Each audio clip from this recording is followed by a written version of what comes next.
pisan cara urang, tapi ternyata horenganan sebatas pakaian doang. Salat henteu, puasa henteu, maling terus. Nah iya, kadang jelema make pakaian bagus, amal lo goreng. Eta teh min jumlah kitu make pakaian sataranjang kata jelema kos kitu. Pakaian bagus tapi teu ibadah ka Gusti Allah. Eta teh sataranjang hakikatna mah. Tapi jelema pake pakaian biasa bae, kadang-kadang beli lagi di mingguan dirinya bari ngaji. Aju kurang duit lagi ngahutang ke minggu hareup dibayarna. Aju minggu hareup pohoan terus bae teh dibayar. Tapi nyana salat, ieu pakaian sederhana tetapi nyana amal soleh. Allahumma ya rafi'ad darajat, Allahumma ya rafi'ad darajat, Allah. Mantap. Kurang ulah ngadenge seremna, baheula serem. Namun ditelaah kuari urang Inggris setelah Afgan diserang baheula ku komunis, dilarang sholat, dilarang puasa, teu beunang sarolat, teu meunang aya nu magahan ngaji, aman mah aman, kadieuna terpisah jeung itu negara komunis Islam.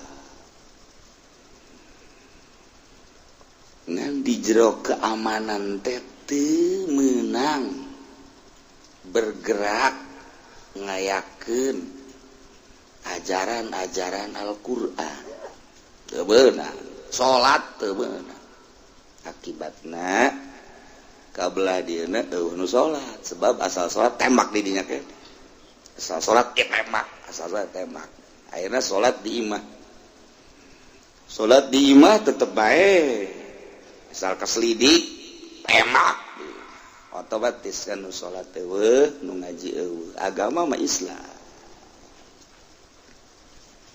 Maka terus sampai ka ayeuna nagarana 100% Islam, cuman masjid eueuh, nu sholat eueuh. Negara Imam Bukhari di ditu, negara Bahauddin An-Naqsabandi, negara Alauddin An-Naqsabandi, urang mun macaan sejarahna kutubul aulia ya di ditu. Tapi peribadatan terbatas, kakarak setahun iyalah dipersilahkan untuk mengembangkan agama setelah Presiden nu ayeuna rada loyog kana agama. Jadi kos kitu tah kaya. Entak lamun dibandingkeun jeung di urang jauh. Ai prak urang ieu neureuh sejarah ieu pantes kararitu geus sebab orai baheula diturunkeun di ditu. Orai. Muka urang mah pan eta mah incuna orai teh berarti kan. Nuka urang mah incuna nu di ditu pusat. Masya Allah.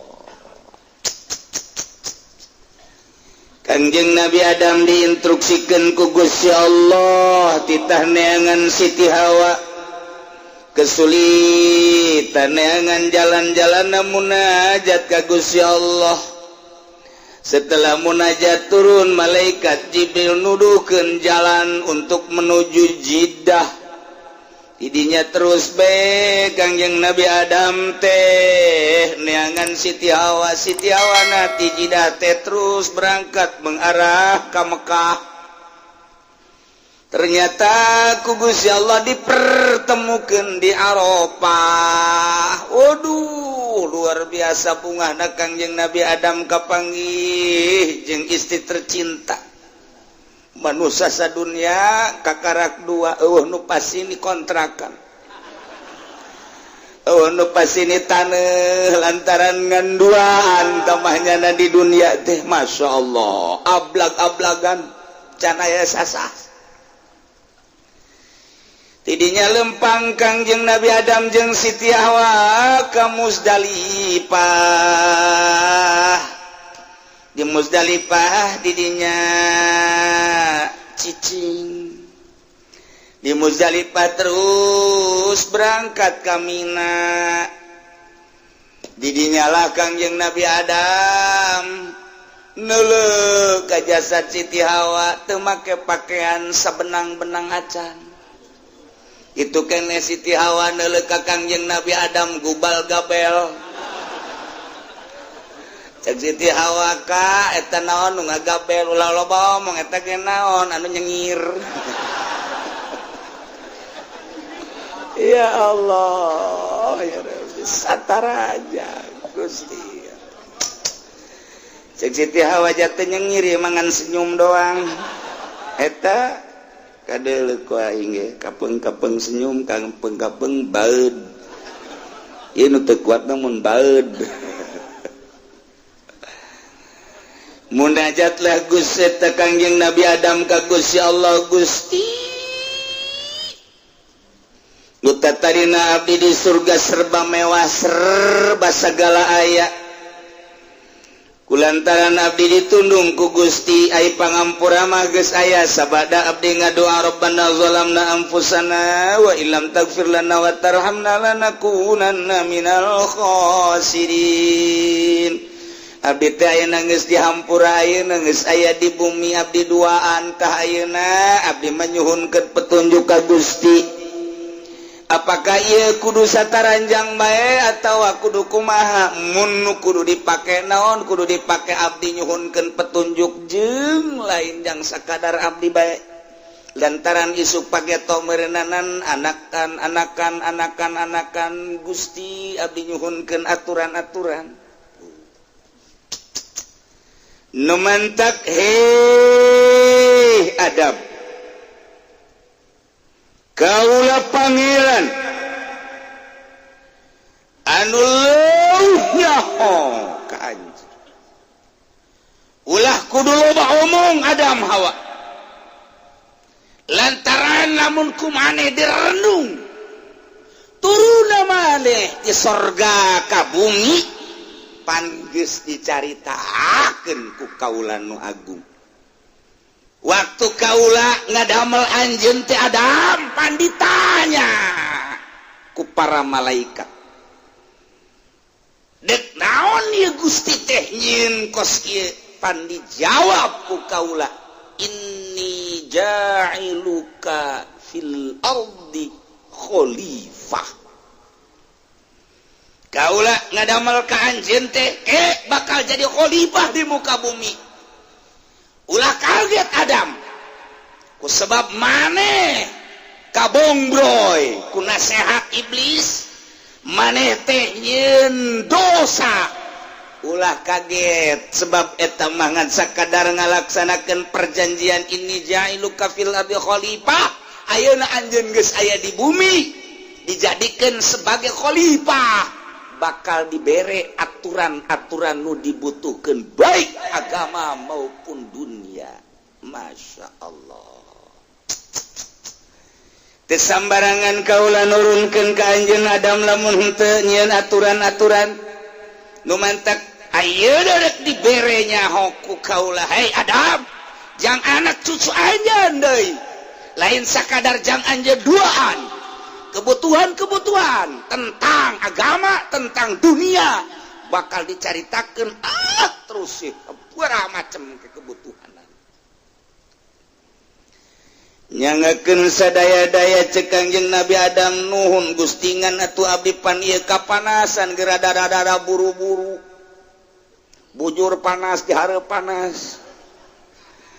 Lantaran cuaca di Mekah teh kapan lain cara diurang mamun panas bisa ngiuhan tatangkalan ambalayah. Tangkal Ambon belah kulon ge nu ngaji tarariis di dinya. Bari ngopi bari ngarokok kiai-kiai nyana-nyana nyayomkeun. Oh di urang babari belah ditu aya tangkal buah belah panas bisa ngiuhan, tapi di Mekah di Saudi Arabia baheula mun panas dek ngiuhan di mana? Maka Kangjeng Nabi Adam mayang buru-buru panas, Gusti panas. sanajan tatangkepan ge atuh ai panas ge mah geus deuk di mana happy atuh. Happy sote lamun tiris panas ge mah boh atuh. Cuaca panas saja urang nangkep pamajikan mah hau. Atuh sarua jeung asup ka hau direrab. Masyaallah, masyaallah. Nah, Adam kaula nu agung ayeuna deuk jaritakeun kebutuhan pertama tentang pakaian. Ya bani Adam qad anzalna 'alaikum libasan yuwari sawatikum wa risha. Wallahu a'lamu bimuradihi. Ya bani Adam anu mantak teu khusus ka Kangjeng Nabi Adam, tetapi Gusti Allah khitab teh ya bani Adam ka seluruh anak cucu Kangjeng Nabi Adam. Lamun anak cucu Kangjeng Nabi Adam matu berarti terus ka urang ge, ka urang Cikupa, ka urang Bojong, ka urang Sepatan geus puguh urang Pasar Kemis mah jajanna narurut. Teu kudu dicaritakeun di Pasar Kemis mah kadang-kadang nurutna oper. Nah iya ya bani Adam, anak cucu Adam. Qad anzalna 'alaikum libasa. Nyata jelas yakin kaula lu agung geus nurunkeun ka anjeun kabehan wahai anak Adam libasan anggoan pakaian. Gusti Allah tega bahasakeunna qad anzalna make anzalna anzalna mah kapan inzal inzal mah kapan turun.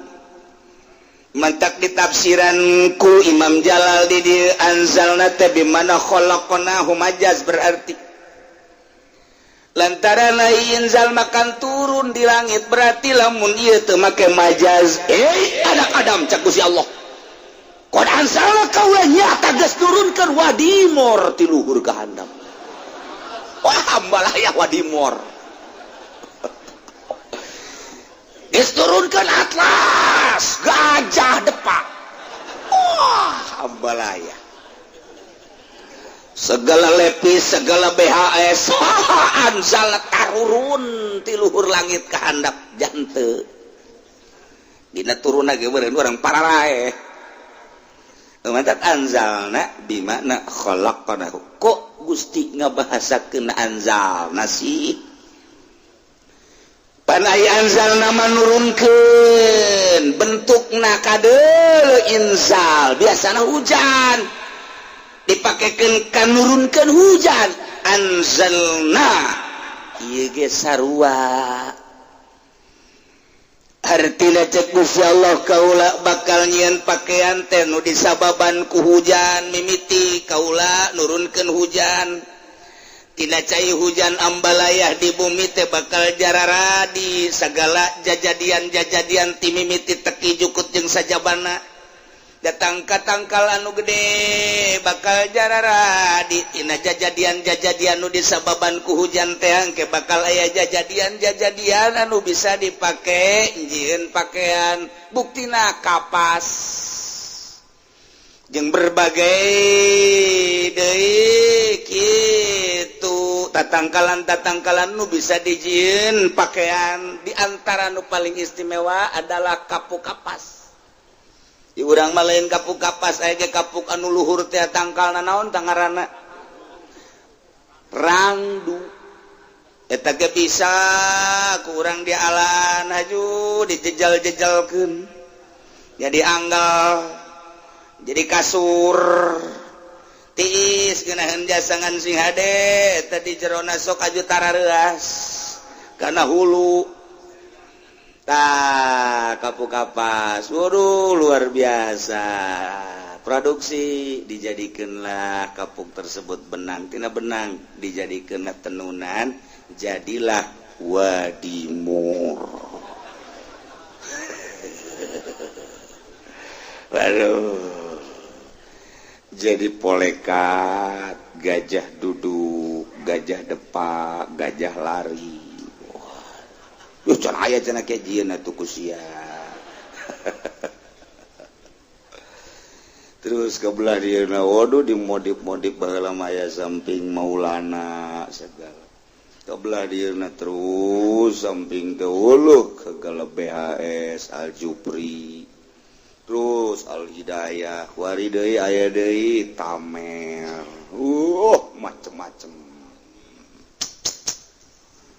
wah iyalah disababan ku hujan berarti mencek tukang ngaji memajaz min itlaqis sabab wa iradatil musabbab. Jadi berarti majaz sabab tina hujan bakal ngajadikeun nu disababan ku hujan berbagai tatangkalan. Salah satu kebutuhan manusia cai tina unsur opat. Sebab manusia teh adalah terbuat tina anasirul arba'ah hiji ardu, dua hawa, tilu ma'u, opat nar. Kebutuhan manusia teh sakitu hiji taneuh, nomor kadua hawa, nomor katilu cai, nomor kaopat seuneu. Eueuh bae nu hiji total adat jadi paeh. Napas geus hukak-hingkak geus teu bisa ieu. Urang ngasupkeun hawa ka jero irung geus teu bisa dipencet di jero na pernapasan teh spendek obatna ngaroko eta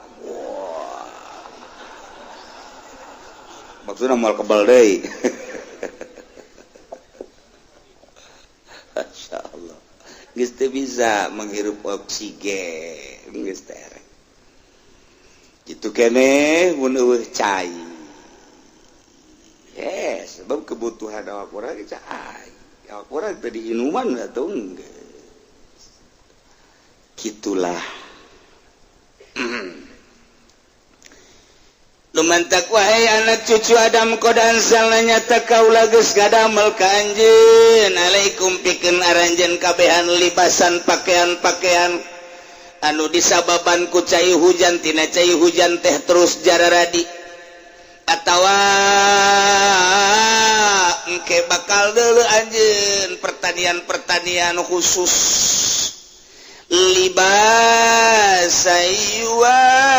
sawatikum warisha pakaian teh dijelaskeun dina Al-Qur'an aya dua macam. Nomor kahiji libasayuari sawatikum pakaian anu bakal nutupan kagorengan yakni aurat kubul jeung dubur. Nomor kaduana libasan warisa artina warisa teh ieu terbuat tina bulu-bulu anu bisa mayuta jamalu bihi minasia dipake ngaginding model wol dan lain sebagainya. Eta teh sarua bae tina cai hujan kene cai hujan turun ke taneuh kemudian jararadi jukut dan lain sebagainya didaharlah ku binatang embe dan lain sebagainya orai didalahar embe sapi munding onta jadi kuari ngagedean hewan dipotong dipencit maka ieu kulitna bisa dijadikeun pakaian buluna bisa dijadikan pakaian bulu embe gembel bulu sapi bulu onta berbagai bulu bisa dijadikan ke wol gitu kene kulitna dibawa ti Tangerang ti Bogor ti Cianjur ti Sukabumi dibawa ke Garut dibawa ke Bandung jadinya diolah terus diolah diipis-ipis dina hiji kulit sapi bakal jadi 12 hiji kulit sapi teh bakal jadi 12 helai. Lamun embe mah bisa dua baheula mah kuari mah dijadikeun hiji bae lantaran embe mah teu boga lapisan-lapisan. Diproduksilah di Garut, diproduksilah di Bandung, dibawa deui kuari dijualan di Picung jadi jaket. Eta produksi Garut eta. Lamun mah produksina bagus geunang dipakena hargana murah terjangkau oleh rakyat pasar Kemis. Tapi lamun jang ke luar negeri mah ipis ongkos lawon bae mahal tambah jutaan eta mah ongkos lawon biasa bae eta mah dirahasiakeun ngajualna ge lantaran moal kabeulieun ku urang Cikupa mah kecuali pasar Kemis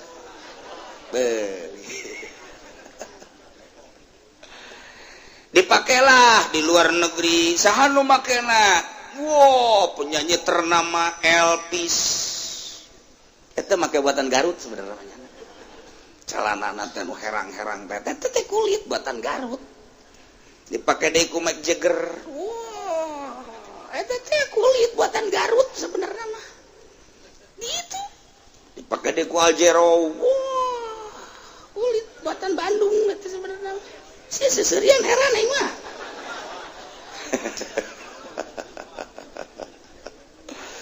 bahkan Bill Clinton ge kunjungan ke Indonesia dibere nyana Justina kulit Masya Allah Indonesia teh istimewa tuh urang mah di dia ngajualan kulit sapi sabaraha duit hargana eta kulit sapi teh hijina hijina sabaraha hiji salembar gede bisa ente mangsa 100.000 ente 100.000 lah ke 100 behelan sok murah-murah loba tukang kulit kumaha sih bila perlu 500.000 lah bawa ka ditu dijieun 12 keur carita salembarna jadi hiji baju bae atawa 10 nu 2 jang tambal-tambalna hijina misalna dijualna ieu kuari 5 juta kali 10 sih sabaraha memang hitungan bae heulangan 50 juta sasapi Masya Allah mantap kamu mun tukang kulit hargakeun 1 juta mahal gitu jadi jaket mah kualimat timbul pertanyaan paneta teh kulit kuari dipake kuari jaket kulit nu di urang makan dipake na teu meunang kahujanan asal kahujanan bae jadi heuras aju bau tak kumaha lamun jaket kulit kehujanan aju bau kurang kuari digoreng pakai kerupuk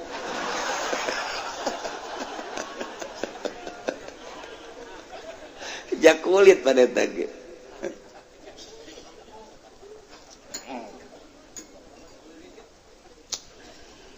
nomor kahiji bahasa yuwari sawatikum pakaian anu jang nutupan aurat ulah kadeule diharap ngubal gabel mun lalaki ulah kadeule senyum jeung bendu baud ulah kadeule kitu kene di tukang supaya rapi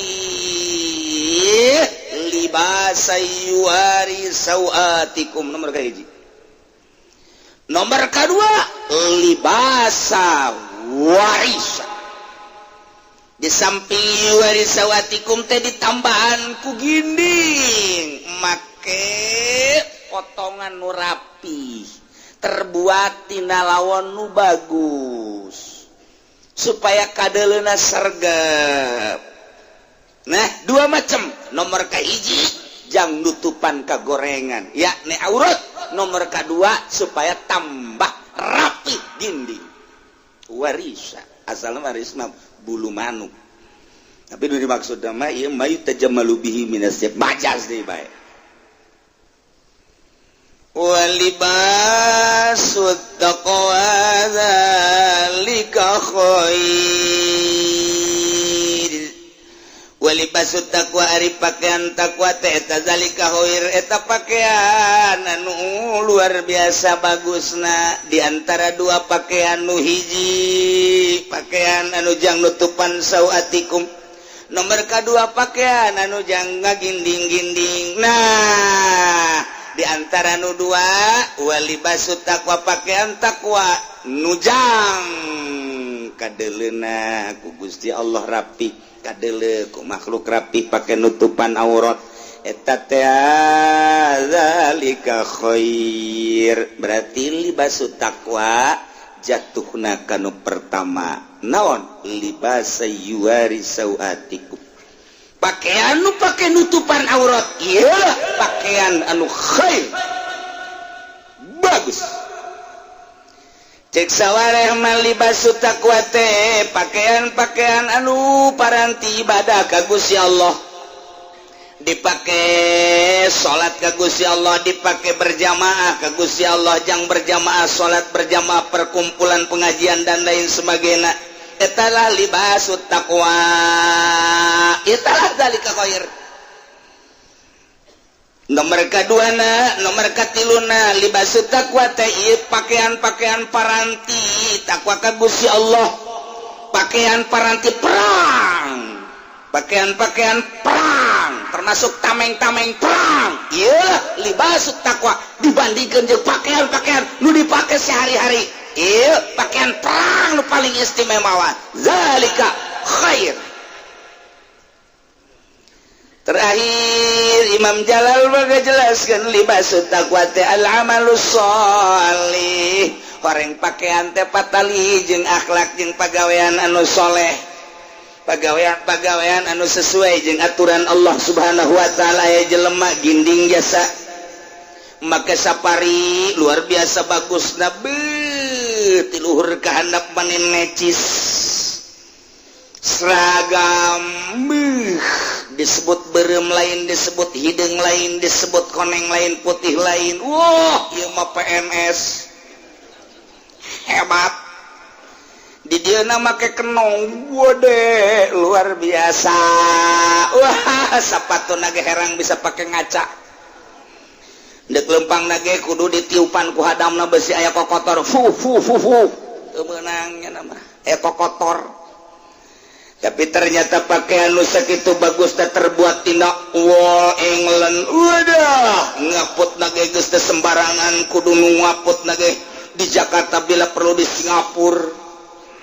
Teu beunang sembarangan ngaput nage lantaran ieu mah pan pejabat tinggi ti gubernur kaluhur menteri embu make pakaian raradutan cara urang tapi ternyata horenganan sebatas pakaian doang salat henteu puasa henteu maling terus nah iya kadang jelema make pakaian bagus amal lo goreng eta teh min jumlah kitu make pakaian sataranjang teh jelema kos kitu pakaian bagus tapi teu ibadah ka Gusti Allah eta teh sataranjang hakikatna mah tapi jelema pake pakaian biasa bae kadang-kadang meuli lagi di mingguan dirinya bari ngaji aju kurang duit lagi ngahutang ke minggu hareup dibayarna aju minggu hareup pohoan terus bae teh dibayar tapi nyana salat ieu pakaian sederhana tetapi nyana amal soleh eta istimewa masya Allah geus amalus sholih sumtul hasan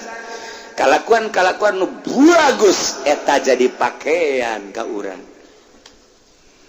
nu paling istimewa mah pakaianna bagus secara zahir hartina bagus teh rapi pake nutupan aurat ditambah kumayuta jamalubi lantaran dititah Allahu jamilun yuhibbul jamal jadi dirapi-rapi pakaianna lantaran bersyukur ka Gusti Allah lain hayang ka alam ku makhluk ditambah ku amal soleh berarti makan zahir batin dideuleu dina zahirna sregep ditambahan ku pakaian batin amal soleh waktu salat waktu puasa waktu zakat waktu haji waktu sedekah cawadeun zahiron wa batina masya Allah.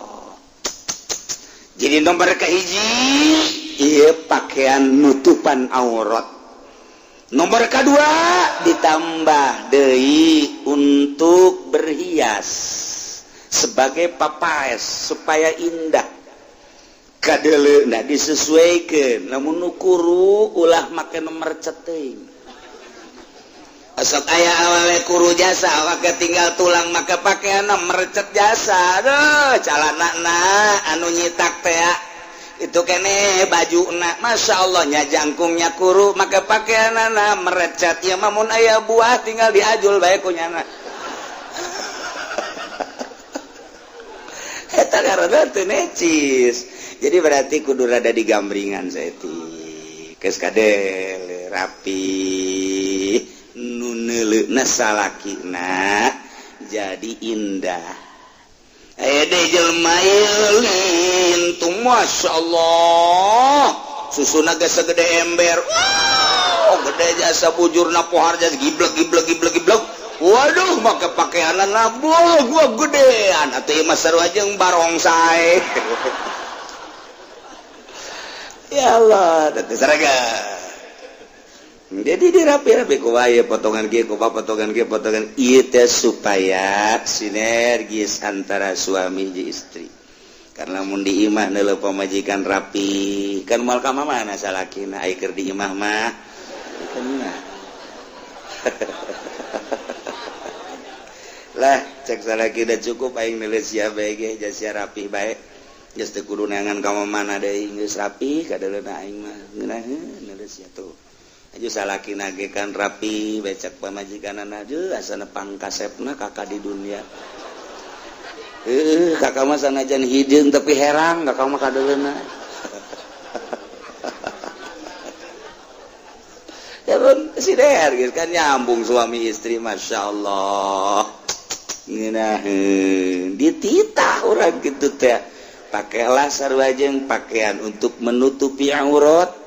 Di samping itu tambahlah dengan keindahan-keindahan supaya di imah tangga ngeunaheun saling memandang.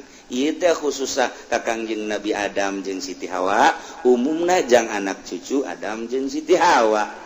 Libasut taqwa zalika khair, pakaian nu paranti takwa eta lah nu paranti anu dihebatkeun manu hebat, paranti salat, paranti ngaji libasut taqwa. Zalika khair kitu keneh libasut taqwa paranti perang zalika khair eta nu hebat atawa ieu libasut taqwa libas taqwa teh nu jang sakadar nutupan aurat libasut taqwa zalika khair ditambah ku amal-amal saleh ieu mah bagian batin kalakuan nu bagus zalika khair ieu kabeh zalika min ayatillah la'allahum yadhakkarun wallahu a'lamu bimuradih.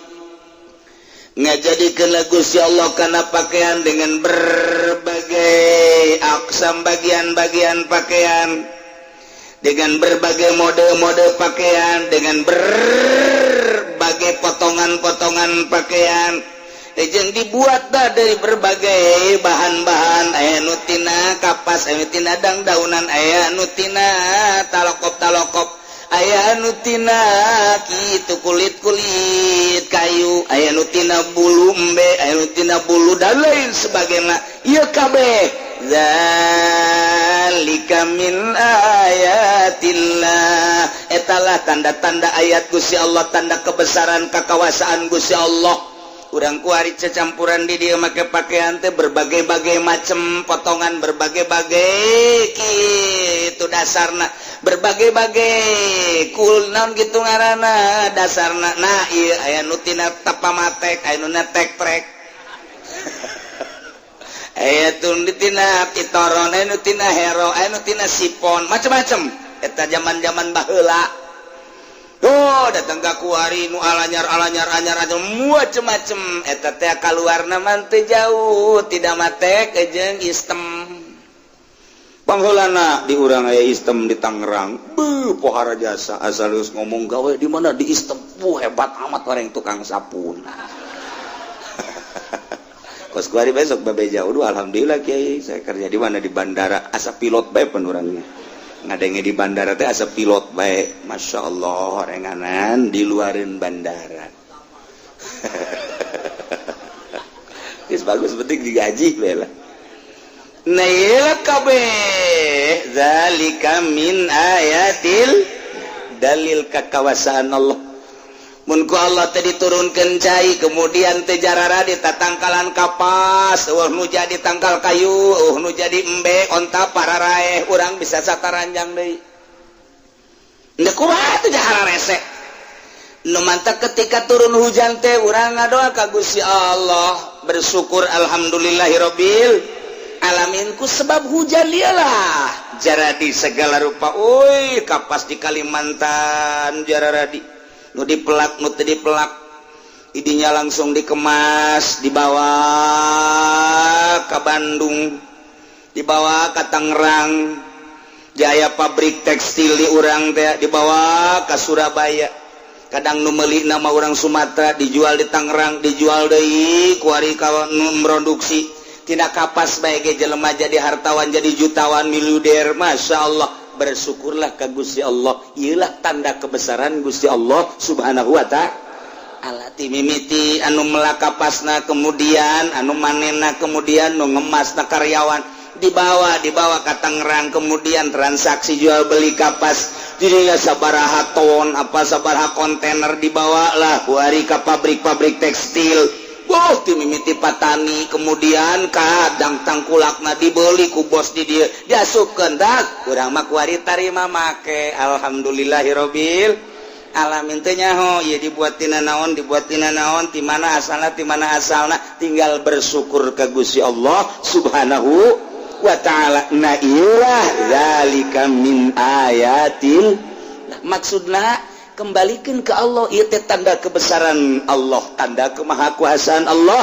La'allahum yazakkarun, manawa para kupar diharapkan seluruh manusia teh eling ka Gusti Allah nu antukna engke ngimankeun bahwa Allah teh adalah pencipta langit bumi katut eusina iman atuh ka Gusti Allah. Urang mah kuari alhamdulillah make pakaian geus teu nyaraho saha nu melaka pasdak saha nu jadi tangkulakna di mana diproduksina ku urang kuari mah geus dinikmati dipake kuari ku urang dipake ngaji dipake salat ilah zalika khair libasut taqwa. Tapi batur coba nu sagedengeun urang be make pakaianna mararahal tapi teu iman ka Gusti Allah, nyana agamana Konghucu, nyana Buddha, nyana Hindu, nyana Protestan, Kristen, Katolik dan lain sebagainya. Tah geus dibere nyaho ku Gusti Allah. Awas ieu teh tanda kebesaran Allah. La'allahum yazak. Ingat sia ka aing cek Allah. Idi aya iltifat cekah 5 anima ayat tadi di luhurna qad anzalna alaikum khitab, tapi di dieu kunaon la'allahum gaib teu la'allakum yazakkarun, endahan la'allahum yazakkarun. Bagian ilmu ma'ani teh mangarana iltifat panjang kurang mun dibahas. Jangan anu ngaralti mah ngaji geus ngaji johar makrun ngaji ukudul juman pasti para raham tama mun teu poho. Ayeuna teu ngaji mah atuh wadako ngaji tafsir ngaji hadis teu mondok geus ulah diharapkeun beres. Nu mondok ke kacaletot bae. Oh mah nu teu mondok mah mantak wawanianan budak sakola ngahartikeun Quran wawanianan. Eta bahasa model hitop, bahasa model majaz, bahasa model kinayah.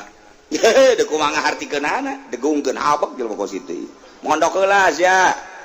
Ngartikeun Quran mah. Eta bahasa-bahasa kitu. Aju naon maksudna? Wal iltifat wa yuduna. Ieu iltifat teh kos kumaha. Nah, engke naon rahasia-rahasiana? Iya tak kahara resep. Aya majaz teh aya majaz mursal, aya majaz isyarah. Kemudian dirinya aya alaqah, aya korena. Deuk ngamajazkeun teh teu sambarangan. Kemudian ngamaksud ngamajazkeun teh naon eta Gusti Allah di dinya. Masyaallah. Aju di dieu teh aya bahasa kinayah engke, aya bahasa iltifat. Eta kumaha? Kos karitu mun teu mondok.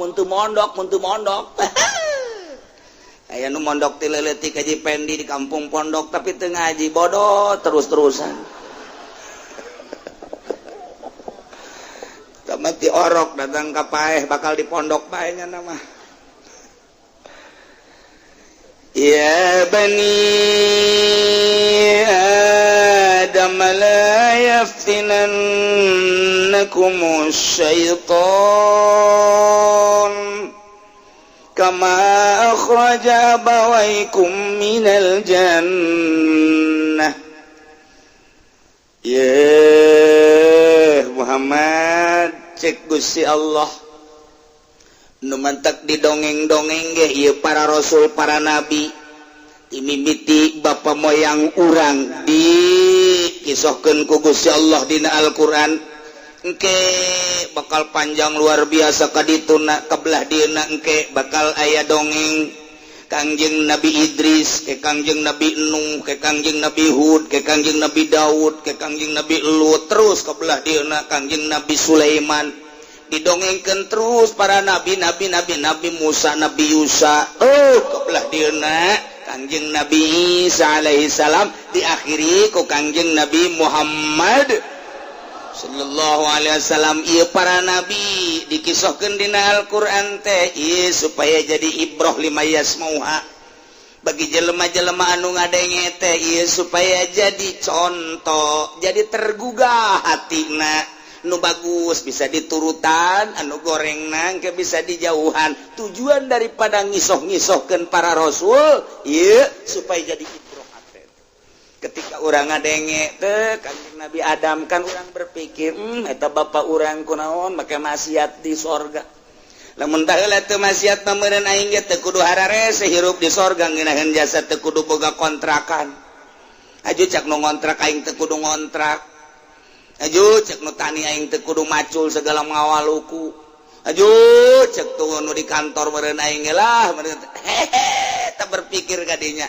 Ulah ngomong kitu lantaran Gusti Allah geus ngajelaskeun inni ja'iluka fil ardi khalifat. Tinggal eta memang kesalahan Kangjeng Nabi Adam, ku urang ku ari dijadikeun ibrah. Cacak-cacak Kangjeng Nabi Adam salah mah tetep bae ditundung ku Gusti Allah, komo aing tak kuduna kitu. Kanjeng Nabi Adam bae salah jeung Ibu Hawa, Gusti Allah diturunkeun tina nu mulya sorga diturunkeun ka bumi anu hina. Eta teh anu kesayangan Gusti Allah, atuh komo aing sapira aing meureunanan pangkat teu boga, derajat teu boga, aju aing maksiat bae terus meureunanan ieu deuk diturunkeun ka mana ieu aing? Deuk diturunkeun ka mana?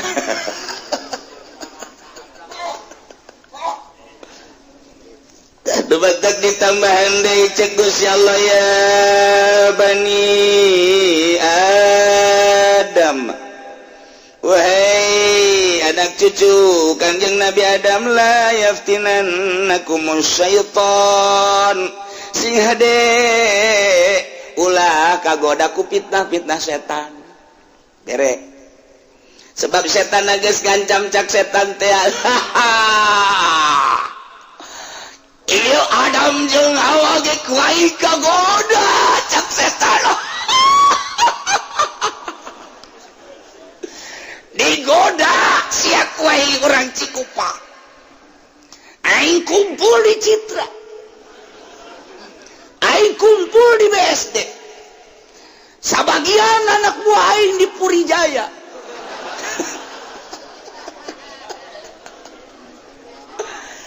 Pokoknya aing wal mundur cak setan ku aing sia digoda dek di mana bae posisi sia.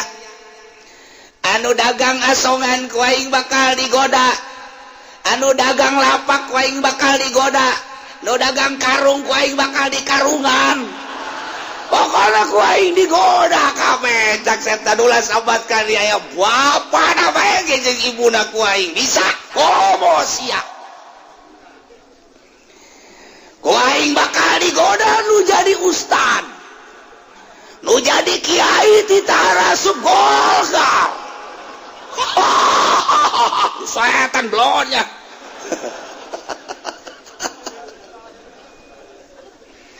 Pokoknya mah jelema ku aing bakal digoda ti Tangrede kabeh. Dengan dasar kebutuhan ditanya rimpen duit di bank deposito abeh ngadaharan taina ayo wainak digara roda supaya ke Mekah melalui bank pinjaman ti bank geus teh nyaho duit nu halal nu haram ku aing bakal digoda kiaina ku aing bakal dijadikeun sponsor sial teh setan goblok. Masya Allah. Ku aing bakal digoda ku cewek-cewek. Cewek bakal marah recet ge pacalana-calanana. Aduh, apemna bakal kadeuleu ku aing. Ping-pingna bakal disingkap-singkapkeun ku aing, dadana bakal dibuka-bukakeun ku aing. Aduh, SMS-na dilancarkeun ku aing ujian. Digoda kajen ku kumaha ge. Geus kiai heula nu ku aing digoda. Ustad nu ku aing kobo tukang tabligh mah geus ku aing ceramah digoda jasa. Tial ta setan. Aduh. Terutama nu aya di pamarentahan ti mimiti RT. Datang ka lurah ku aing pokona mah bakal ditiupan ceulina. Camat-camat bakal dituntun bupati segala gubernur komo presiden mah. Aduh, ku aing sia bakal ditutur-tutur ke mana bae. Sia. Waduh, teh setan sial jasanya. Setan di mana sih tempat sia? Tempat aing di Tangkal Asem. Tangkal Ambon, pusatnya di Tangkal Beringin. Waduh, ya setan ngancam setan. Cek Gusti Allah ya Bani Adam, anak Adam nu aya di Cikupa, di Bojong Balaraja, Cipondo, Ciputat, Ciledug. Kos kabeh santero, Serang, Pandeglang kabeh anak Adam. Awas. Layak tinana kumu setan ulah kagoda ku pita setan sia sing hade kajen teuing setan ngancam ka sia sebagai anak Adam deuk di goda siana bae ulah kagoda carana kumaha Gusti supaya ulah kagoda ulah boga HP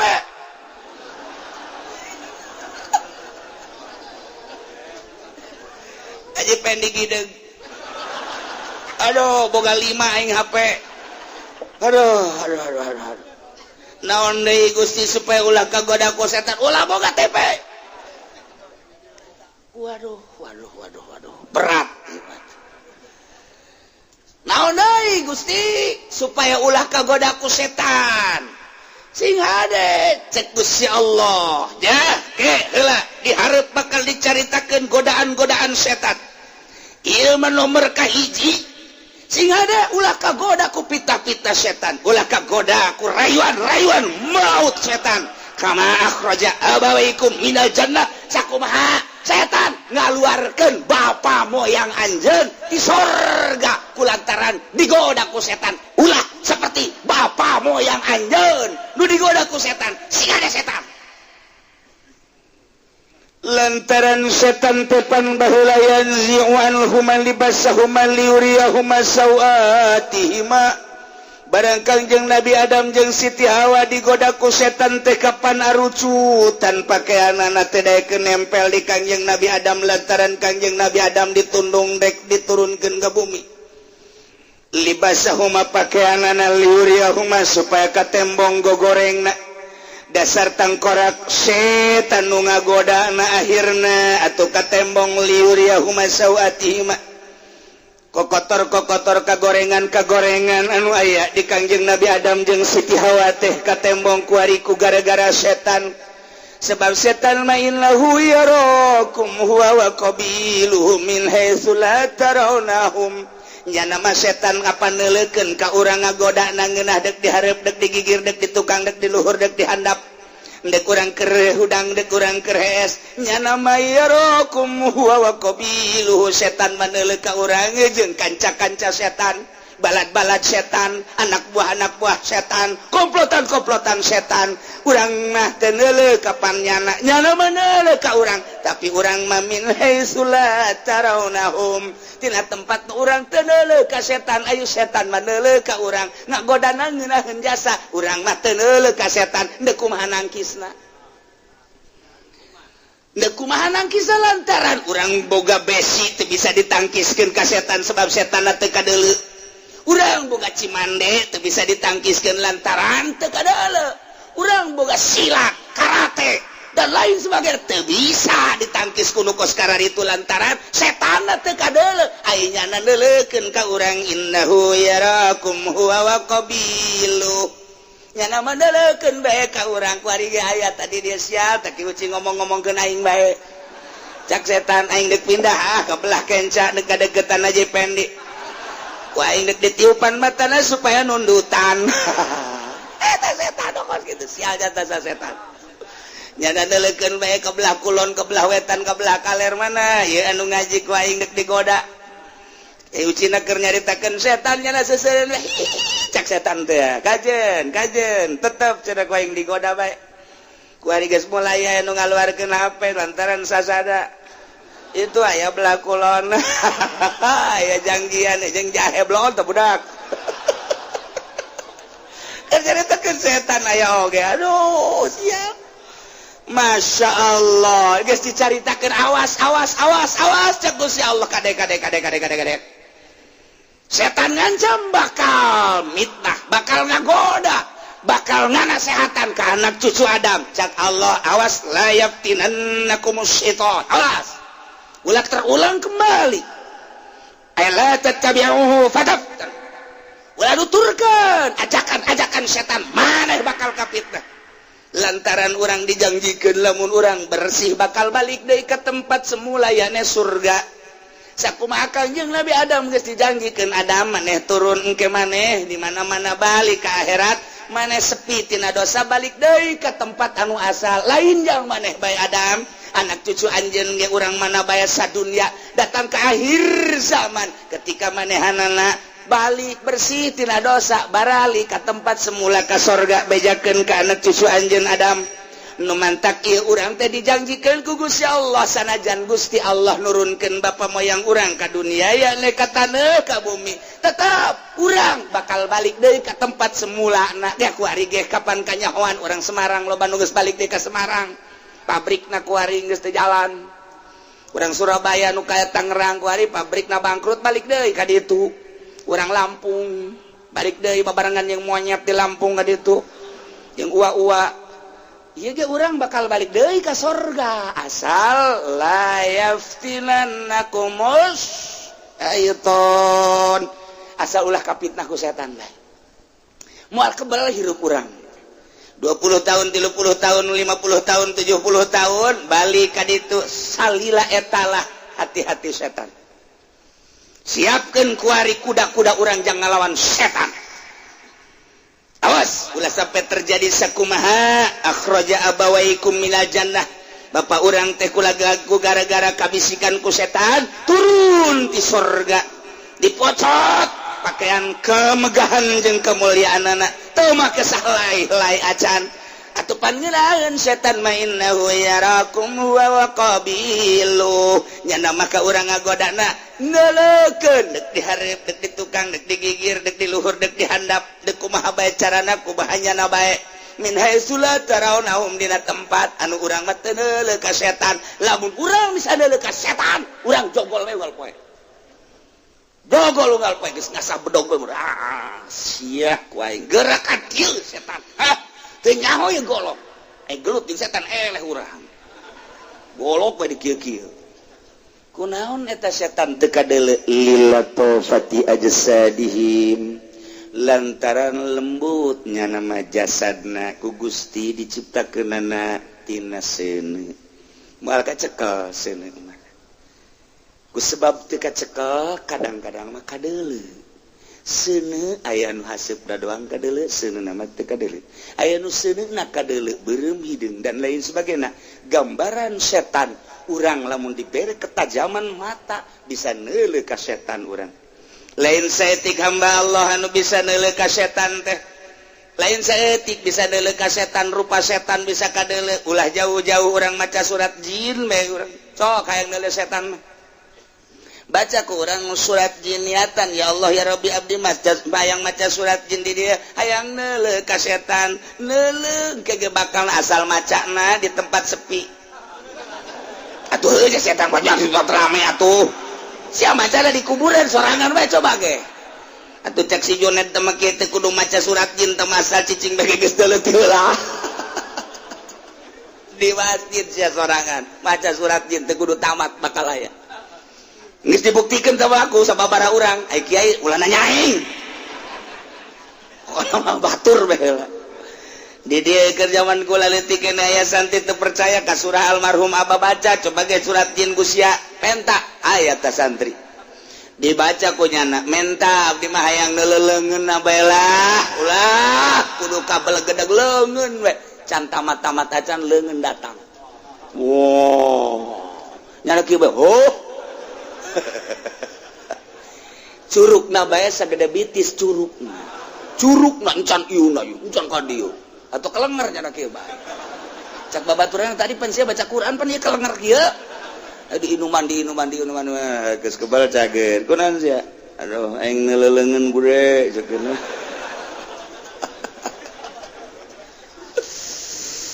aya lamun urang boga wiridan Tuan Syekh Abdul Qadir tah aya Tuan Syekh Abdul Qadir boga wiridan paranti neuleuh jin ku ge can pernah diwirid-wirid besi neuleuh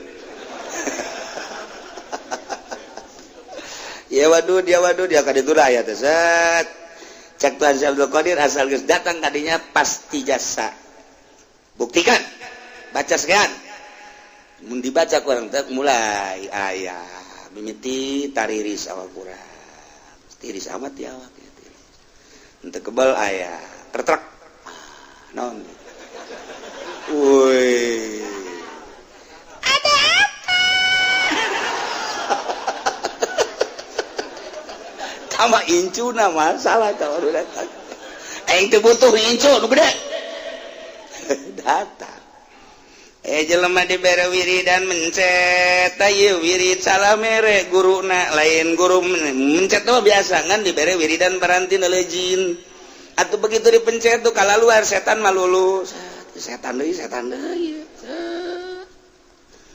dibere neuleuh lantaran urang bisa neuleuh ka haseup bisa neuleuh ka seuneu berbagai warna seuneu kadeuleuh jin ge sarua setan ge asal urangna dibere ketajaman penglihatan aya wiridanana ulah nu borangan mah kejar didinya sia ulah geus kodo mah boro-boro maca surat jin maca alif lam mim ge geus haya karasana asal penting me dibacana maca yasin mah maca yasin a'udzubillahi minasyaitonir rajim bismillahirrahmanirrahim jam 2 macana yasin wal qur'anil hakim innaka laminal mursalin ala siratal mustaqim ala siratim mustaqim tanzilal aziz sadaqallah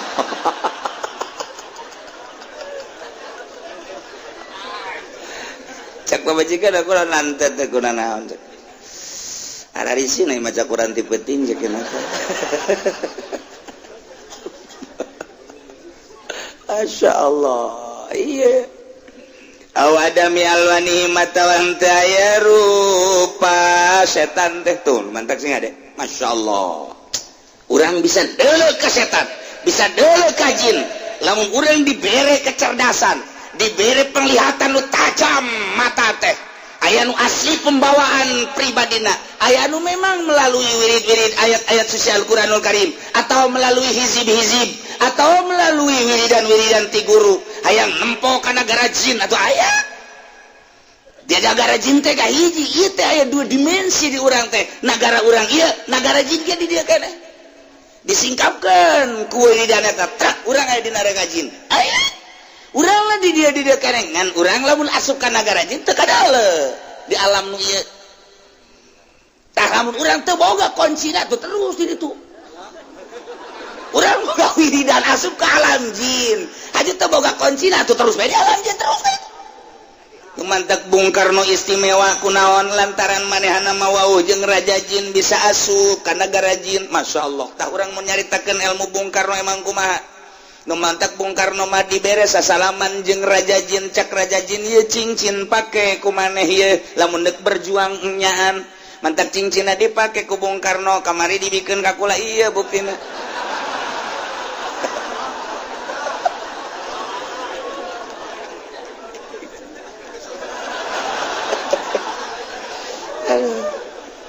tapi bejana Bung Karno mah cincina hideung semu biru ieu mah hejo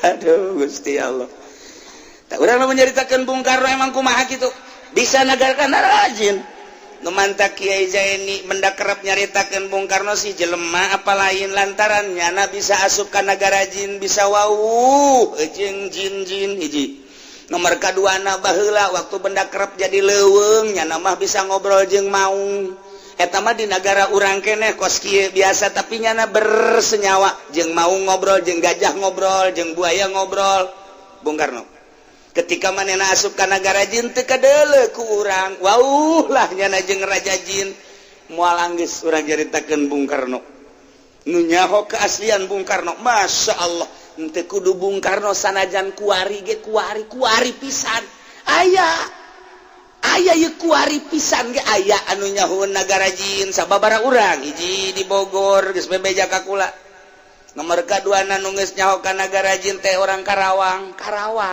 emang Karawang mah meureun henteu boga wiridan ge ngahiji jeung jin ieu Kiai lain lalagan di Karawang aya nu geus ngalalakon ka Nagara Jin Nagara Jin teh sarua jeung urang ngan aya kerajaan-kerajanan kerajaan jin nomor kahiji nu terbesar di Banten. Wah, cuma lain lalagan tem. Mentak urang Banten mah kos jin kasurupan. Banten. Belah ditu Banten urang nyebrang maka parahu eta ge kerajaan jin gede kene. Ih caritakeun urang Bogor, urang di ditu di Nagara Jin teh loba ambalaya. Wah, mutiara, emas, perak dan lain sebagainya asal daek bae. Pakaian dan lain sebagainya mun urang mawa segede kieu bae mutiara ti Nagara Jin dibawa ka urang moal kaduitan ja. Aya nu ngarewas naon wiridan cenah kieu. Sia mah kadinya bae pan. Aduh, terus teu beres emang budak ieu mah ieu. Setan. Ke urang jaritakeun setan jin di nagarana ke dihareup ka mantak asa ulah ngabesan. Inna ja'alna asyayatina awliya'a lilladzina la yu'minun. Wallahu a'lamu bimuradi cek Gusti Allah sanyana kaula nu agung ngajadikeun ka para syaitan-syaitan teh sebagai kanca-kanca, sebagai babaturan-babaturan, sebagai kroni-kronina. Kasa lilladzina la yu'minun ka jelema teu arariman Katolik teu iman ka Allah Protestan kafir pokona mah Yahudi Nasrani kitu kene bangsa budak Konghucu dan lain sebagainya iyalah jelema nu teu iman ka Gusti Allah kronikna syaitan kuari lamun lain ajakan setan Yahudi Jamual kuari lamun lain ajakan setan Nasrani Amerika Jamual urang geus nyaho sabenerna mah eta teh keur kasurupan setan ngan di urang na deui nyana ngahijina jeung para setan-setan jadi aya kedua komplotan di urang teh aya nu sok maca Quran bae nu iman ka Gusti Allah aya nu teu iman ka Gusti Allah ngahijina jeung setan sabenerna mah hate teh merontak ngan kulantaran di luhurna lolobana ngahijina jeung setan sedengkeun jadi kroni urang mah teu daya teu upaya kasimpulanana setan ngagoda ka makhluk nu hirup anak cucu Adam nyana ngahiji jeung para kroni-kronina nu jadi kronina ialah jelema-jelema nu teu iman ka Gusti Allah teu iman ka Kangjeng Rasulullah teu iman ka Al-Qur'anul Karim asal aya kafir eta kroni setan Yahudi kroni setan Nasrani kroni setan kajen ngomong lembah lembut ujung-ujungna kajen kuku mage tetap ngajerumuskeun bae gitu bae walan tardo angkal yahudu walan nasara hatta tattabi'a millatahum Yahudi jeung Nasrani maja datang ka iraha ge moal ridaeun ka urang sehingga urang nuturkeun nyana sebab nyana karoni setan ke geura dihareup ke sababaraha ayat deui bakal dicaritakeun tempat-tempat setan jeung di mana nyana cicing-cicingna boh luar biasa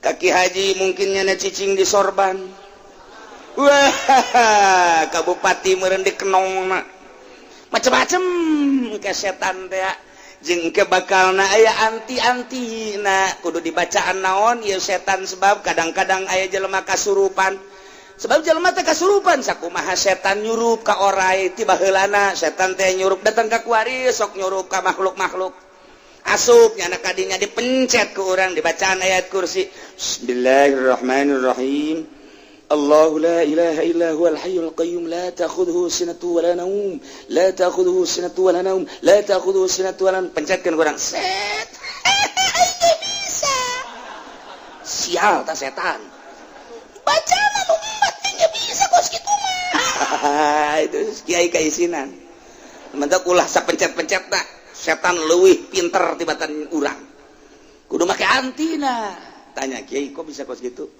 di puasaan capet-capetna atuh setan mapan puasa bae nya mariaboh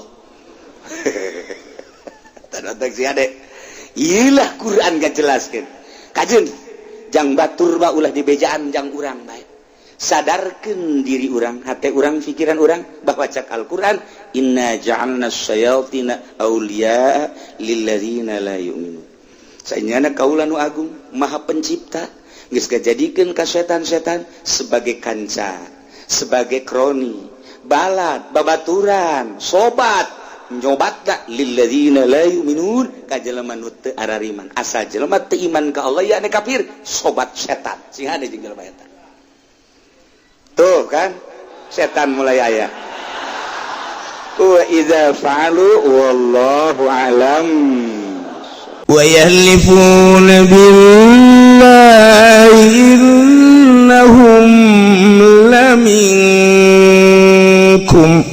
wa ma hum minkum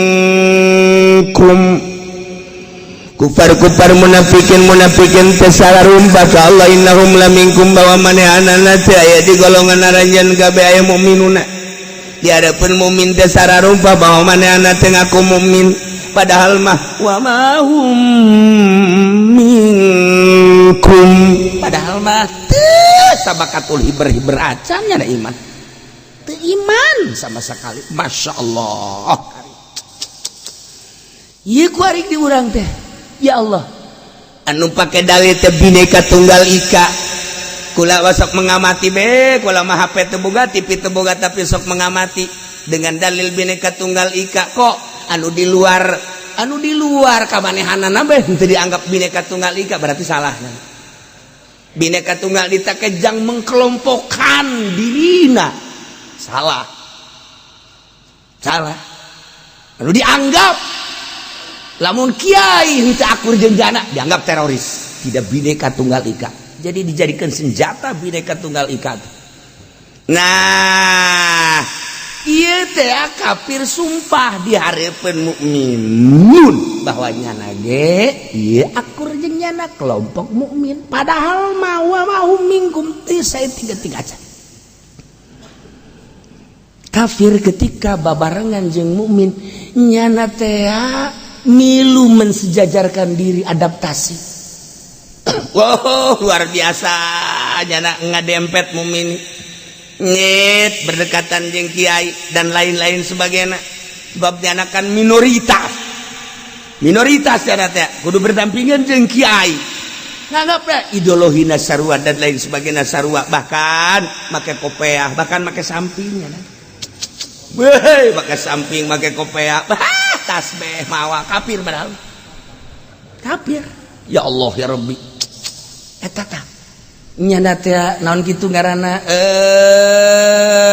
adaptasi teh datang ka kos kitu adaptasi teh datang ka kos kitu ngomong lemah lembut dan lain sebagainya dibalik eta teh padahal mah eta teh dek nyokot hate urang dek ngaluluhkeun urang engke satu saat urang bakal ditincak ku manehana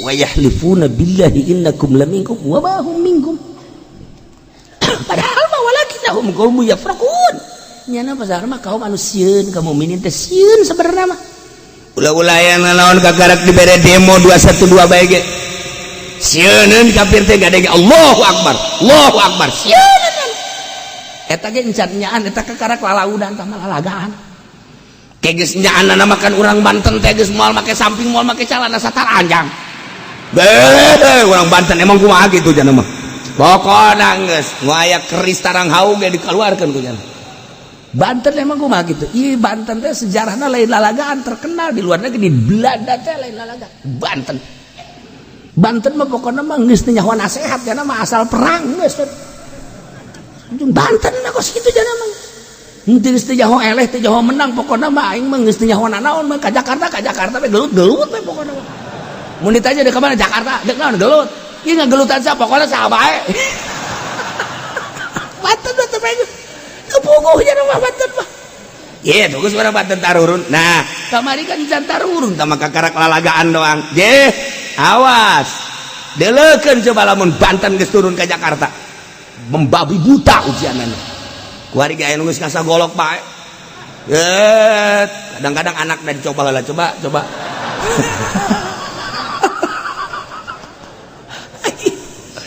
tapi boga sejarah Banten mah ja bakal perang deui engke jeung Baduy aing nyadar aing ge bakal ngeleh perang jeung dia tapi kaluhun aing kita perang jeung Daria ngan aing memang perang dek lelempangan heula ka negara dia ku aing dek di negara dia saha nu hebatna jadi aing mah harebat kabeh tapi aing ge bakal ngeleh tapi tetep aing bakal perang jeung dia eta bahasa Baduy eta campur Bandung setik tuh la ya wa yahlifuna billahi innahum laminkum kuari terus ka urang teh terus ngadegetan bahkan non kitu garana misionarisna kudunya urang teh nu disakolakeun ka Amerika aya sabaraha jang kepentingan Jawa Timur Jawa Tengah jeung Jawa Barat sabaraha misionaris nu aya di urang sabaraha anu bergerak ke kampung-kampung bergerak di mana kita kudunya tak kiai tak kos kitu besi aya engke jelema anu lemah lembut dan lain sebagainya heuh kadeuluna hebat jasa aju nu horenganan deuk mawa haritanu paneta kos kitu ieu misionaris di urang teh kos karana itu tah horenganan deuk mawa si eta bisa urang di teh sakarana tuh si eta dan si eta Indonesia mah anu nyekel nagara teh emang saha kitu tah si eta jeung si eta tuh dekubah tuh siata aman Indonesia kajian tabah urusan zahir ieu ja asli menang Gusti Allah ngan ieu bae horenganan kafir ma wa yahlifuna billah sumpah ka Allah innahum laminkum nyana teh sumpah di hareupeun mukmin bahwa manehna mukmin wa ma hum minkum padahal man teu saeutik kacan walakinnahum qaumun yafraqun tetapi manehna sebenarnya kaum anu sieun nyana mah kos musyrikin besararieun musyrikin kafirin sieun ka mukmin mentak kuari di Amerika loba anu asup Islam Jerman loba anu asup Islam di Inggris loba anu asup Islam kejadian perang Baghdad kejadian perang Suriah satu sisi ieu kerugian jeung kekalahan luar biasa di sisi lain bisa jelema loba anu asup Islam perang teh hikmahna seperti kos kitu embalayah ku anu asup Islam teh ribut di Amerika gara-gara gereja dijieun masjid ka urang mah teu pati rame kan di Perancis aya hiji gereja bertahankeun belum jieun masjid di urang mah kan teu aya teh berita-berita kos kitu lantaran anu boga satelitna ieu kan batur kan dijual di urang sehingga berita-berita anu ngaharumkeun agama eueuh ka urang ngarumkeun agama teh urang teh berita anu memojokkan Masya Allah padahal mah di Amerika kuari nu asup Islam loba orang gedean ke asup Islam di nu mantak di urang berkibar bendera la ilaha illallah Muhammadur Rasulullah eta kamari seputar bulan Mulud di unggal negara bendera eta teh berkibar di urang mah dibeulem ku NU masalah ieu mah keur cari talal haq masalah teman melem dengan motif nama jadi tambah politik ya tambah kos gitu lain melem la ilaha illallah na lain ngan berani teteh melem la ilaha illallah kunaon mau rikak bulu kunaon make dibelem atuh atuh geus bae teh kudu dibelem politik pada tangga kos gitu teu mungkin lamun lain latar belakangna politik bahasa NU melem kudu la ilaha illallah bocana teh mah hitung-hitung Quran buruk bae ngomongna naon ge sabodo sia tapi nu jelas bae eta kalimatun thayyibah la ilaha illallah nu kudu diagung-agung nu kudu dipusti-pusti sing hade kok dibeulem politik jahatna datang ka kos kitu masalah ieu mah geus tapi dikibarkeun di Amerika dikibarkeun di RRC dikibarkeun di kitu Moskow dikibarkeun di Turki dikibarkeun di berbagai negara la ilaha illallah Muhammadur Rasul ndek aya naon sih di Perancis di Inggris di Belanda dikibar-kibarkeun serentak ibadat berkibar bendera la ilaha illallah Muhammadur Rasulullah di urang nu ngomando di urang teh budak-budak laletik bawa la ilaha illallah Muhammadur Rasulullah la ilaha illallah benderana aya ceramah di Barawa nya meuli aya ceramah di Barawa eta nang saha eta jahat TIU asup ka urang batu nya huruf ja biasa bae FPI ja biasa bae kalau tapi budak leutik mawa bendera meuli la ilaha dikieu-kieukeun dikieu-kieukeun kalurah ge lah rah nih lah enggak boleh ya cak lurah aing aduh ngaladenan salah teu ngaladenan salah camat ke camat banget dah ya bila perlu nyerena di kairung camatkeun la ilaha illallah maksudna nang saha eta gerak sorangan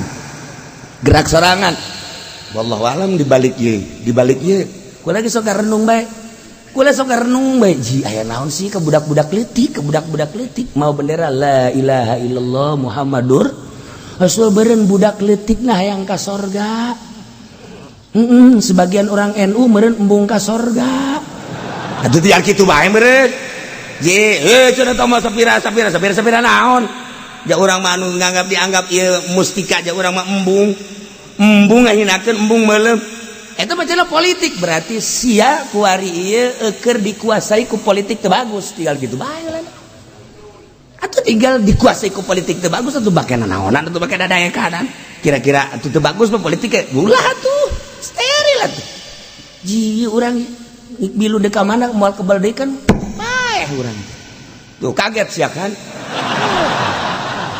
aing ge kaget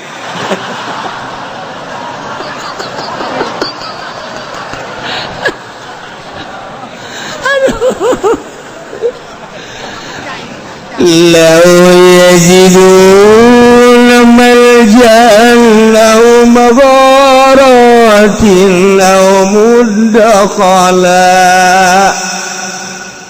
kafirmasianan kaum mukminin ku sieun-sieun nya nama sabenerna mah lamun manggihan mah jangung si model bentengan tunis caya nyana datang ke bentengan ngararungsi nyana ku sieun-sieun kaum mukminin neangan jang nyalametkeun diri lamun manggihan guha-guha jang nyalametkeun diri niscaya lawallau ilai nyana bakal berangkat menuju guha law yajiduna lamun nyana manggihan mamudakhalan tempat-tempat ararasuk liang-liang atawa naon bae jang nyalametkeun diri anu nyana bisa asup kadinya tur salamet lawallau ilai taya manehanana arasup kadinya jang nyalametkeun diri hum yajmaun gegeraan makan kakarak ngadenge-denge endek demo bae ge harita di Jakarta ieu teh sabaraha ratus kafir anu berangkat ka Singapura ka sieuna je kula makan teu nyaho ngan sok memantau bae baca koran tilok boga HP henteu aing mah TV ja beritana kos kana ritu ngan osok ge bae eta di bandara numpuk amat emang kieu ka bandara ulah loba omong di bandara numpuk di bandara numpuk kafir di ka Singapura nyalametkeun diri iya ayatna orenganan iya ayatna tah law yajiduna malja'an law magharatin law mudakhala lawallau ilaihi wa hum yajmahun nu manta kafir Amerika nyeun Apollo di luhur teh eta teh ajang ngajadikeun malja'an deuk ngajadikeun malja tempat ngungsi ketika engke bakal perang dahsyat di alam dunia pemikiran manehanana engke orang-orang Amerika orang-orang gedean dek dibawa ke luhur melalui Apollo dek cara ricing di luhur pemikirannya kan seperti eta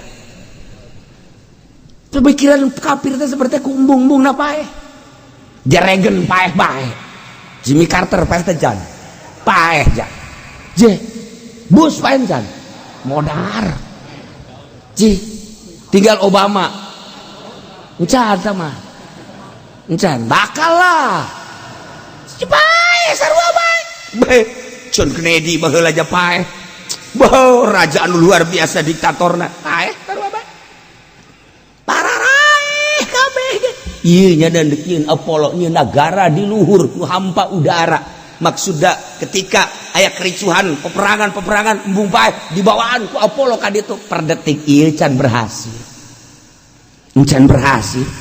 eureun nya nyaritakeun Apollo beak dana tukang roti kan di ditu mah hayang SG rese. Pernah kejadian astronot teh barang datang ka luhur haus. Neangan tukang roti. Masya Allah, sakjana ini aing bisa paeh di luhur. Masya Allah, dikirim di handap ka luhur pan eta ngirim roti ka luhur biayana sabaraha miliar sakari geder. Ngirim roti doang. Wah cak kamari ka aing kewalahan geus kieu mah. Deh. Elek ku ki muslim benda kerep mah begitu benda dek diserang ku Belanda dia kapal di luhur kapal tentara Belanda dek nyerang benda kerep kunaon atuh ki muslim teh di sisi kapal nya ngetrok-ketrok jendela kapal es dagang es di luhur awang-awang. Cek Belanda ini siapa yang dagang? Ayo coba ki muslim benda kerebah dagang dari awang-awang. Atuh Belanda ge hayang kan lamun dibuka jendela paek kabeh. Atuh langsung nyana instruksi tah langsung ka ieu non gara-garana itu pilot balik. Emang kenapa? Ada tukang es.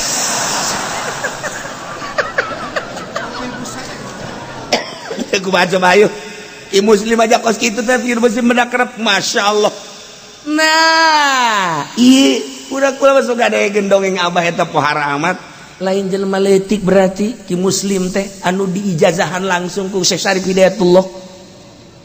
Syekh Syarif Hidayatullah geus maot ki muslimna hirup di gunung Cermeng Kertapa langsung datang Syekh Syarif Hidayatullah ngawujud ngawurukan. Eta bisa dagang geus di luhur kapal. Ketrok. Muslim. Es. Cak Belanda. Waduh. Makanya nundek di bomna benda. Nu dimaksud nyana. Nundek di bomna teh pesantren benda kerep. Nundek di bom teh kiai muslim lah. Prak dagang es di luhur. Balik. Amerika mah yang roti di luhur lamun dikirim ku Apollo kan itu sabaraha miliar ngirim roti hiji bae ka luhur. Gesan cek Amerika gesan. Geus ulah nyen Apollo. Ulah nyen tah. Teu kudu waliullah man teu kudu nyeun Apollo, teu kudu. Engke ge bisa hiber sorangan. Waliullah mah behe lamun Ki Mansur Syekh Mansur atuh ti Mekah asup ka sumur Zam-Zam set eta muncul di dinya di batu Quran dari bari gideug ya jauh kene teh ka Banten. Ya Allah ya Rabbi atuh pernah di PDG nurutan asup ka sumur brek teu muncul deui untung bae aya insuna bah geus kieu bae.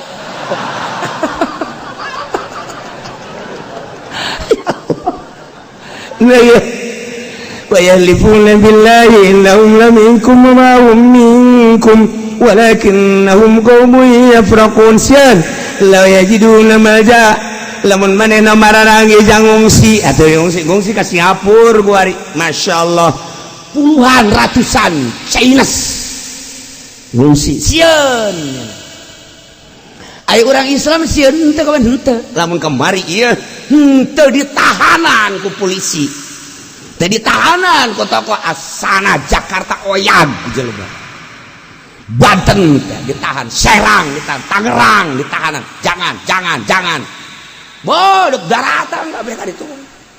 Orok datang orok. Rok. Orok Banten maksudna. Atuh orok Pandeglang maupun begi sambel.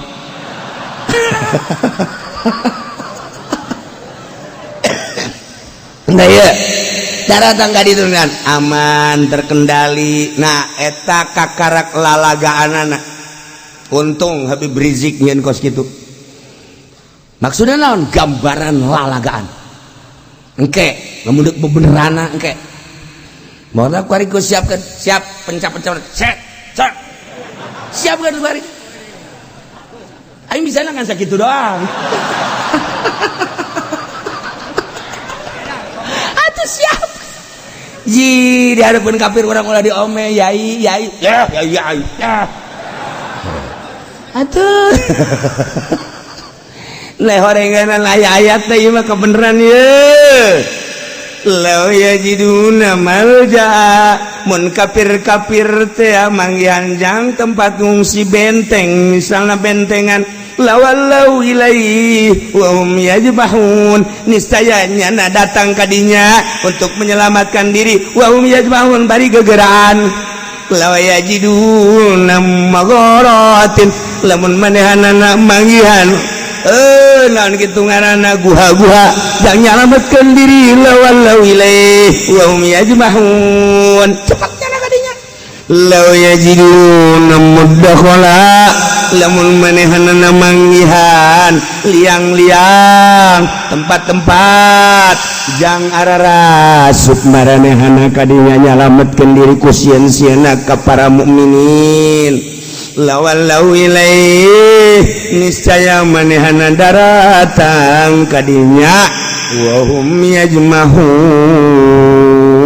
bari gegeraan kuari mah bentengan di urang mah eueuh atuh guha ge kitu keneh eueuh paling ge meuli tiket Singapura eta ge sarua meljaa ngaran masyaallah. Urang lamun nyaritakeun seputar peperangan kan peperangan teh geus henteu etis. Peperangan teh dalain perang euna siksa.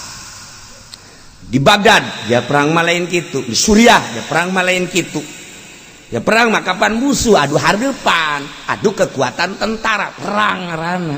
Di malain kan bom budak leutik nini ake-ake dedet lain perang. Penganiayaan kan. Perang mah adu kekuatan. Nyana ge geus membaca lamun adu kekuatan jeung mukmin moal menang kajen hukuman. Mukmin mah dibere tiba-tiba ku Gusti Allah engke keyakinan asal geus kahareupan musuh bae mukmin mah heran eta. Asal geus ngahareup jeung musuh bae. Jelema nu tilok salat bae geus salat. Nah. Sundatan sia ku aya. Eta tilok salat eta tilok salat kok nu sok salatna. La ilaha illallah. Pae surga ai syahid ai. Pikiran aya kadinya teh. Menang luhur agama. Ulah nu salat, ulah wakan nu salat. Nusok judi nyampe ribut ya dadinya tapi waya perang mah nah hai tadi musuh teh guys tinggalkan kartu perang sasalaman iya perang ayo salat henteu naon henteu aya encek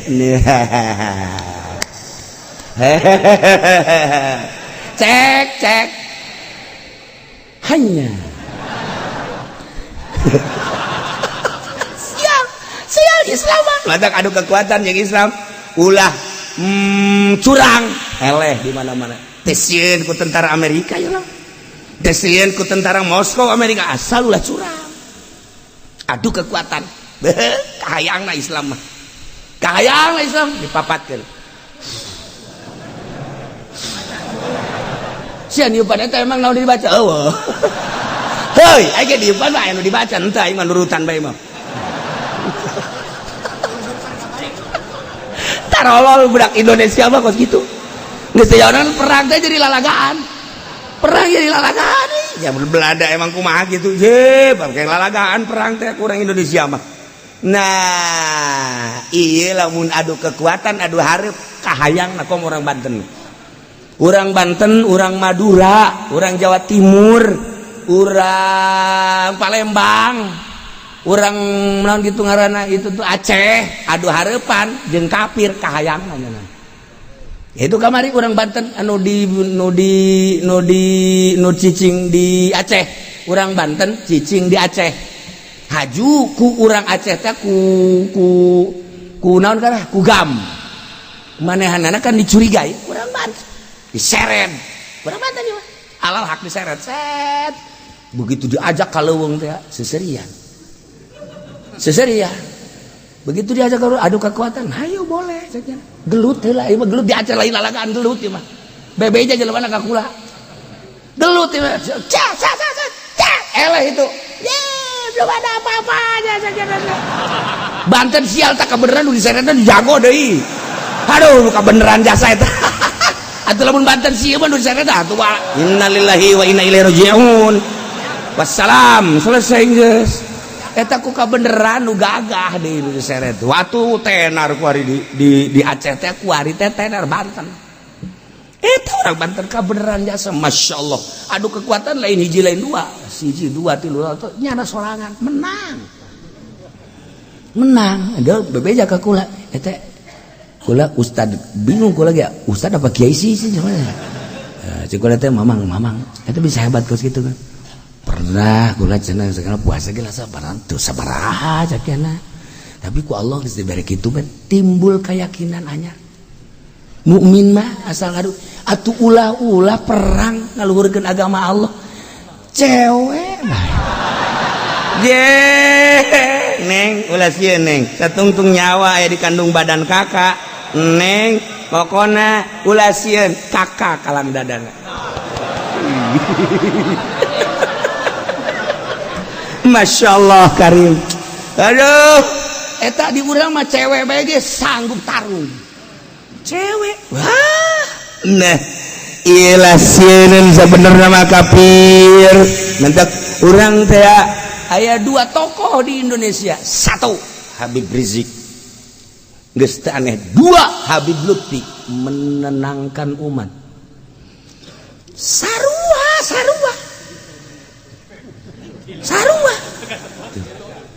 ketika orang nyaritakeun Habib Lutfi tenang nyaritakeun tentang pilpres amati ku urang pilihan nanya kan apa Jokowi apa Prabowo nyana mah lain Jokowi Prabowo ahli toriko menenangkan umat disangka ke Jokowi boleh disangka ke Prabowo hegahe nyana mah masalah menenangkan umat supaya tenang datang Habib Rizik tidak mau tahu kita demo lagi takbir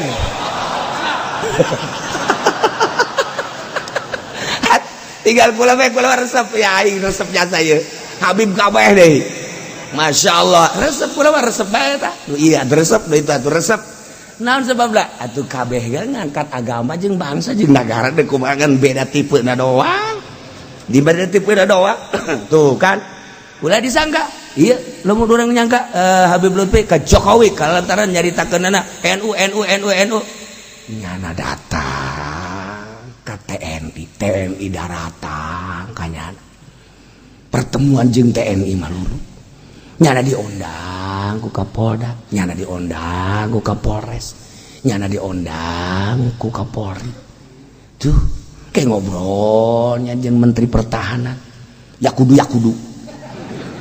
ngobrol jeung atuh segala nu kamari jadi panglima teh sakara gatot tuh ngobrol deui jeung tentara hese nyana mah sebab naon atuh ahli toriko memual bisa dititah boro-boro sakelasnya ketua toriko sakelas nu biasa bagi ahli toriko mah moal kumaha aing bae tah urusanana ngomong keur ka dieu nu penting tenang toriko ngaran menenangkan umat itu orang kan tenang gua datang Rizik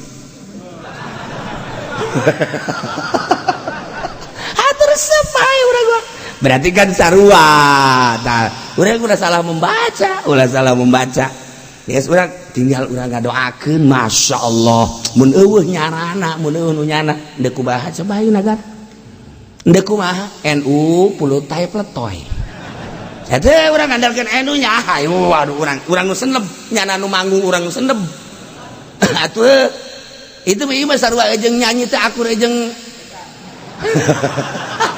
NU teh nah nyana anu keur main urang nu seneb lah tapi kan aya Habib Lutfi tenang ku Allah geus diciptakeun model kos kitu tinggal sing hade urang kaharepna nah tinggal urang berbagi penilaian nah kajeun sama urang bangsa kitu naon bangsa Indonesia ieu kafir kafir mah neangan engke pemilu teh deuk ngungsi cieun nya mah kuari tiket jang menghadapi pemilu dekat Singapura teh geus loba jasa sieun nya mah besi aya huru hara di Indonesia urang Indonesia deuk ka mana deui sanajan sieun ge deuk lompat ka mana ka Singapura boga duit ge teu bisa nya meuli tiket ke Singapura tapi bisa aja pendi diberi duit data kita ke Singapura beli tiket tak coba deleukeun di mana manya beli tiket di Cimone ya kemerak sama tuh kula ya misalnya kula boga duit aja diajak ke Singapura aja jeung aja pendi aing mah maning teu jadi entah aing mah kajeun teu nyaho Singapura emang kurang mau datang aing mah kajian kuku bage ngandalkeun nya ka Singapura deh kamerak atuh teh jauh aju geus asup ka bandarana ge leumpangna ka mana nomor sabaraha teu ceuli datang ka nyahoon ge